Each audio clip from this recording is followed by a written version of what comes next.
Hai teman-teman, kembali lagi dengan saya Raihan Maulana Sarisa. Di video kali ini kita akan membahas materi evolusi. Nah, di video kali ini kita akan membahas dua materi nih guys, yaitu pengertian evolusi dan teori asal-usul kehidupan. Simak videonya. Nah, apa yang dimaksud dengan evolusi?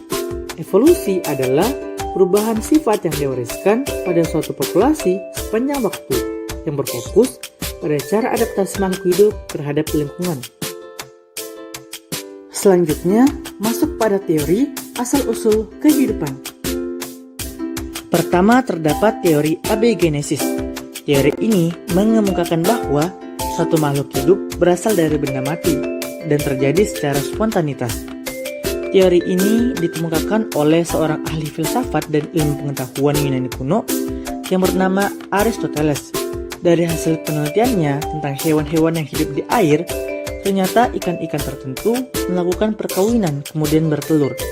Dari telur-telur tersebut, lahirlah ikan-ikan yang sama dengan induknya. Akan tetapi, ia juga percaya bahwa ikan-ikan tertentu terbentuk dari lumpur. Selanjutnya, terdapat teori biogenesis.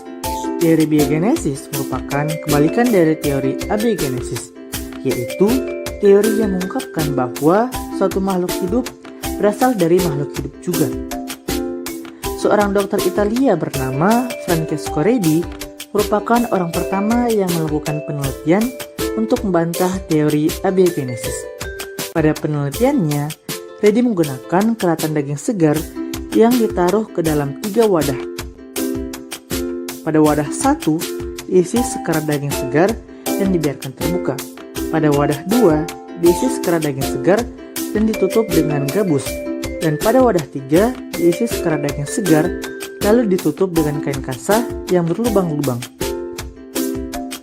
Ketika daging membusuk, datanglah lalat di sekitar wadah. Beberapa hari kemudian, pada daging wadah 1 terlihat cukup banyak belatung.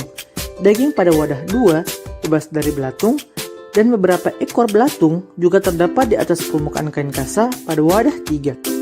Dari percobaan tersebut, Redi membuktikan bahwa belatung tidak terbentuk dari daging yang membusuk, melainkan berasal dari telur-telur lalat yang ditinggalkan ketika lalat-lalat tersebut mengerumuni daging yang membusuk dan permukaan kain kasah. Selanjutnya terdapat teori klasikas atau teori penciptaan khusus. Teori ini menyatakan bahwa suatu kehidupan diciptakan oleh zat supranatural yang sangat-sangat istimewa, yaitu Tuhan. Selanjutnya terdapat teori kosmozoan. Teori ini dipelopori oleh Arrhenius yang mengungkapkan bahwa suatu makhluk hidup berasal dari spora kehidupan atau luar angkasa. Selanjutnya terdapat teori evolusi kimia. Salah satu ilmuwan yang mendukung teori ini adalah Stanley Miller. Pada tahun 1953, ia berhasil membuktikan teori gurunya, Urey, dalam laboratorium dengan menggunakan alat seperti pada gambar. Alat ini disimpan pada suatu kondisi yang diperkirakan sama dengan kondisi pada waktu sebelum ada kehidupan.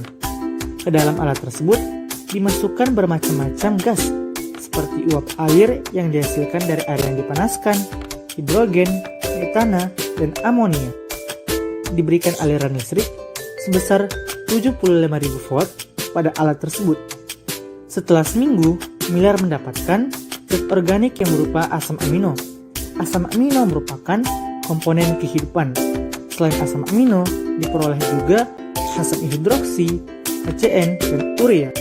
Ilmuwan lain yang mendukung teori evolusi kimia adalah Melvin Calvin dari Universitas California yang menunjukkan bahwa radiasi sinar dapat mengubah metana, amonia, hidrogen, dan air menjadi molekul-molekul gula dan asam amino serta membentuk purin dan pirimidin yang merupakan zat dasar pembentukan DNA, RNA, ATP, dan ADP. Dan terakhir terdapat teori kataklisma. Teori ini dipelopori oleh Cuvier yang menyatakan bahwa semua spesies diciptakan sendiri-sendiri dan berlangsung dalam periode-periode. Di antara periode yang satu dengan yang lain, terjadi bencana yang menghancurkan spesies lama dan memunculkan spesies baru.